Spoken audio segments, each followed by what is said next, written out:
is the Big O Show. This is the Big O Show. There he is. It's our lockdown segment. George, I had no idea after watching the Blvd press conference that he's got Adam Gase eyes. A little bit. Not as bad. Not as bad as Adam Gase eyes, because my goodness. Not as bad, but man. Yeah, because Bill never wears a hat. But look at that. He's definitely got that intense thing. But I think I think Adam's got the. We're going through it. We're going through a whole plethora of them here because it's just like I saw that. I was like, oh, these are memes waiting to happen. Yeah. I mean, are you kidding me? For sure. I mean, how have we not made a ton of memes of Blvd? I don't want to be on the other side of that meeting with Blvd ever. Yeah, ever. No, Don't go pissing him off, George. He's a pretty intense fella. Yeah. I saw that. I was like, yeah, I don't want to cover this guy. No. He's very, very easygoing. Let me see you after the press conference. Oh, no, that's it. It's over. So you got to go with depends to those press conferences. Blvd calls you out. That's it. You're done. Yeah, you're done. You're done in this town. So, what did you pick up from that press conference and his reaction to some of your questions? Well, I think there was a lot of disappointment, obviously. I mean, we spoke last Tuesday as I was driving back from Tampa. This press conference with him was the day after that, so Wednesday. So like he was saying, the jerseys were still in the dryer. The gear was still wet. I mean, it was still very raw. And I'm sure it still is. I'm sure they're looking at their watch going, game 7 would have been Sunday night or whatever. Every time the Heat came on, they're like, geez, we should be competing with the Heat right now. Instead, we're home. What I took from it was that he knows he's got a lot of work to do. The Florida Panthers, like we talked about last week, are only $4 million under the salary cap. They've got a lot of holes to fill, not big holes per se, because the team they've got coming back is pretty good. But you've got some additions that you want to make, and probably some additions by subtraction. So we'll have to see what happens there. I think it'll be a very busy offseason in Sunrise for Blvd and the Panthers, and he knows that. This team went all in. They were trying to push next year off as far as they could, and it's here. So now you have to deal with reality. Now you have to start thinking, what do we do next? And they've been thinking about it, but they didn't really want to think about it. They were hoping to go to the Stanley Cup Finals, and we'll worry about it later. But now you got to worry about it. Yeah, and here's. I can pull up with a Blvd meme now if you want, Sean. Like one that's like Joe Thornton. Somebody brought that up. Like he's 42 years old, bro. Like, yeah, that was my face when somebody brought up Joe Thornton. Like, really? If we're talking about changes, Joe Thornton, 42-year-old Joe Thornton, really? Yeah, but the question was asked because we don't know what Joe Thornton's future is, whether he's going to play another year in the NHL, retire, go to Europe. His wife is from Switzerland. They off season in Switzerland. I think it was like maybe at the before training camp, Joe, you want to come back? Here's $750,000. Right now, the Panthers don't have that kind of luxury to even think about that because they don't have those kind of contracts. Right now, with what they've got under the salary cap, you're looking at 4, maybe 5 of those bargain basement deals. So they're going to have to make some moves. They're going to have to trade some cash away. They're up against the cap.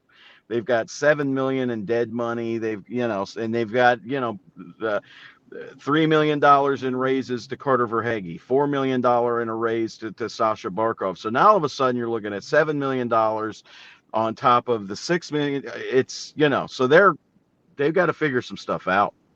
And Joe Thornton is at the bottom of that list. Yeah, I mean, yeah, it's like, oh my God, dude, there's so many other things that I would think of doing before I'm even thinking about Joe, 42-year-old Thornton. I mean, give me a break. They're looking at guys that can play center, play all the. But you know what, Thornton, he's their Udonis Haslem, right? I mean, that was how they looked at him. He was more valuable more valuable to them off the ice than he was on it. Um, but the Miami Heat can do that when you've got a 13, 14 man Right, roster or whatever, and you only play 8. Okay, all right, UD, we love you. Keep coming back. right. You can't do that in hockey because you've only got a 23 man roster. You've got guys going on injured reserve. How do you? It's going to be bad unless they make some trades. So, what have you learned since that press conference? What have you been able to unearth here? Because look, the Heat and the Panther season ended with the same thing. They Yeah, both need a it did. star. They Yeah. both need a star. And Barkov and Huberto are not big enough stars that you still need that guy. So you and I have kind of talked about this. Barkov's the guy you keep, obviously. Yeah. Hubie's the guy that's a year away. Do you think that they're looking at it that way, that we need to go get that guy next to Barkov to really elevate this team? Or I do don't you know. think that they just need to still tweak? What have you been able to hear from that? It's more tweaking because in hockey you can't get those guys, right? Right, Those guys aren't available. And if the Miami Heat can bring in a Bradley Beal or something, we right. don't It know. happens But in the you NBA you and it doesn't it happen in happens in the the NHL. NBA. It doesn't happen in the NHL. Those guys are hard to find. Sam Reinhart could have been that guy and ended up being a better third line guy than the top line. Remember when they traded for Sam Reinhart? They thought he was going to line up on that right side with Barkov, and he still may. That still may happen. One of the things they're trying to work on, they want to sign Mason Marchment. The guy's been, but this is going to be his first payday. For the first time in his life, he's going to be wanted by NHL teams, and I don't think that the Florida Panthers are going to be anywhere near in the neighborhood unless they make a big trade and they move some money, and even then, you're just keeping what you've got. You're not adding anything. But let's not forget, Mason Marchment didn't play a minute in that Tampa Bay series. He looked like he was sorely missed. Yeah. Oh, definitely. Because he had a great series before. He played Yeah. well. Yeah, he played well. And by the way, watching the Rangers and watching their guys sacrifice and block pucks and all that stuff, Yeah. Yeah. they got down and dirty, and that's why they're in the Eastern Conference. And I'm just looking at that going, damn, dude. If the Panthers did a little bit more of that, that might have helped out a little bit in that series. It very well could have, yes. I mean, it just, yeah. Woulda, Looking at coulda, shoulda. Yeah, yeah. All right. So explain to all of us who are not hockey experts like you on the cap, because we have hard caps, we have luxury taxes, we have all kinds of different types of caps. Yeah. Explain the NHL cap. The hockey cap is a hard cap. It's 80. This year is 82.5 million. I believe it'll go up a million to 83.5. And the numbers that we're looking at might be going off this year's cap instead of next. I don't know. So maybe they've got 5 million. Regardless, it ain't much. The only way that you can circumvent the cap is what we saw when a guy goes on long-term injury reserve. Then their money comes off the cap. This year it was Marcus Nudavara, who had hip surgery. He only played in one game. He was making $2.5–3 million a year. That came off the salary cap. When Aaron Ekblad got hurt, that came off the salary cap. The trade-off is you're losing that player because until when they come back, guess what? So does their money. So the Florida Panthers are paying off Keith Yandel. They've got goalie Scott Darling that they used. They bought him out when they traded for him in order to sign Bobrovsky a couple years ago. So they've got dead money under the cap, but there's no luxury taxes. There's no soft cap. There's no middle ground. It is what it is. Everybody's got the same amount of money to spend. It just depends on where you're getting dead money from. Now, that's something Florida could do. They could trade for a player who is on somebody else's dead cap. I haven't looked into this yet, but it's happened before.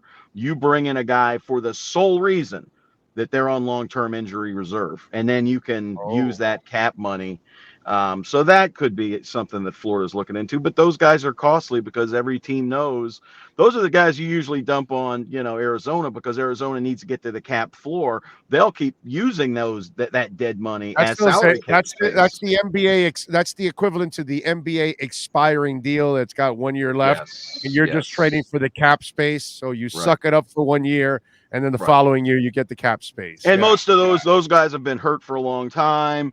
or bad or whatever. They're, Yeah. the real money is being paid by insurance, but you're getting the cap space. So, we'll have to see what the Panthers are able And to. so you say there's no disgruntled star out there. You say there's no Pat Riley move to make for Bill Zito out there, unfortunately. No, not for the money. I mean, not for the money. What? And it depends what you call a star. If Jenny Malkin from the Pittsburgh Penguins, he would love Oh, to that's play like for the Panthers, but he's old, and who he's old. knows? Yeah, Yeah, yeah. yeah, yeah. So yeah, it just depends what you define as a star. And hockey's such a team game.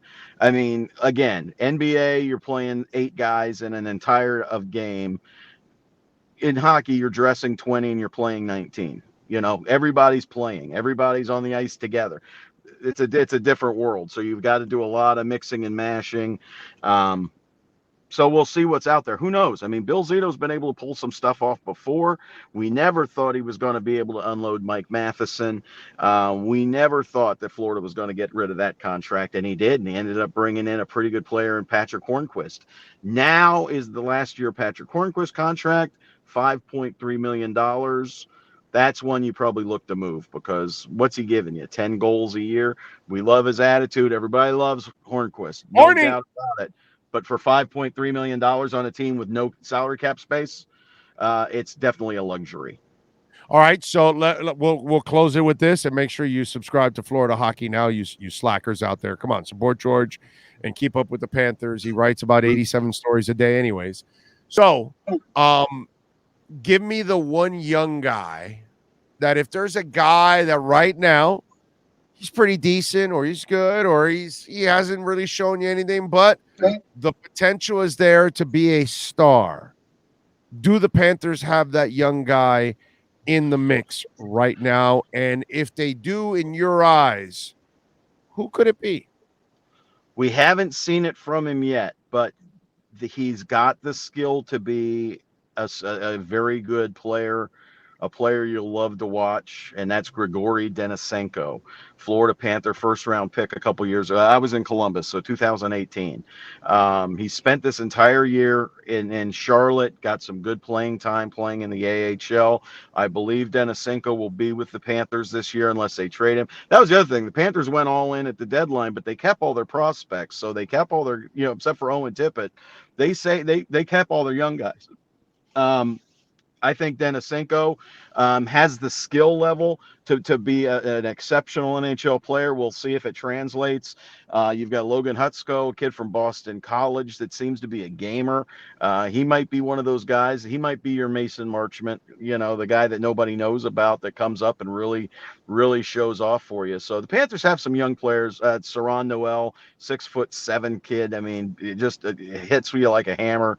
Very good player. So, the Panthers have some young kids that we're going to see next year. I just don't know which ones. It'll be Alexei Hepanoemi, who people know that follow the Panthers.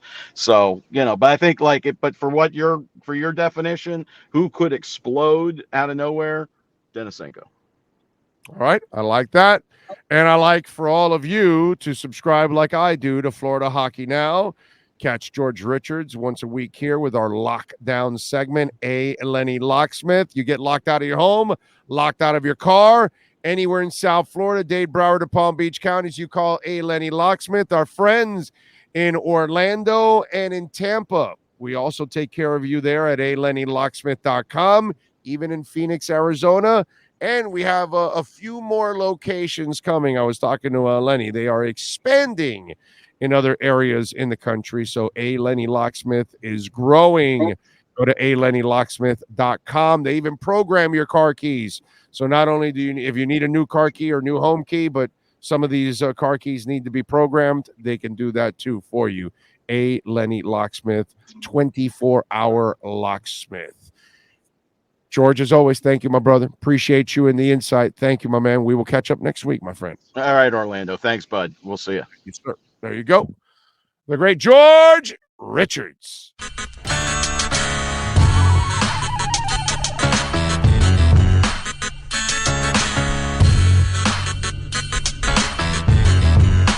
This is the Big O Show.